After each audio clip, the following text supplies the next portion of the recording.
Technology కొత్త పుంతలు తొక్కుతూ అద్భుతాల ఆవిష్కరణకు నాంది పలుకుతోంది.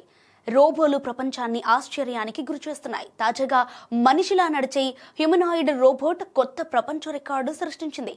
ఇది 106 కిలోమీటర్ల నాన్ స్టాప్ గా నడిచింది. ఈ చైనీస్ రోబో పేరు అగిబోట్ A2. మారథాన్ అథ్లెట్లో పోటీ పడటానికి మనిషిని పోలిన రోబో వచ్చింది. గిన్నిస్ బుక్ ఆఫ్ రికార్డ్స్ లో కూడా స్థానం సంపాదించింది. ఈ హ్యూమనాయిడ్ రోబో ఎటువంటి మానవ సహాయం లేకుండా 106.28 కిలోమీటర్ల దూరం నడిచింది.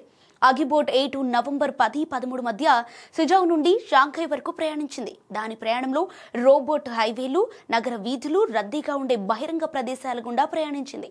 ఈ దూరాన్ని పూర్తి చేయడానికి అగిబోట్ A2 రోబోట్ దాదాపు 3 రోజులు పట్టింది. ఇది దాని స్వంత నిర్ణయాలు తీసుకుంది. నావిగేషన్ ఉపయోగించుకొని స్వతహాగా ఎవరికీ హాని కలిగించకుండా ప్రయాణించింది. గిన్నిస్ వరల్డ్ రికార్డ్స్ పోర్టల్లో జాబితా చేయబడిన వివరాల ప్రకారం దీనికోసం అగిబోట్ A2ను చాలా నెలలుగా అభివృద్ధి చేశారు.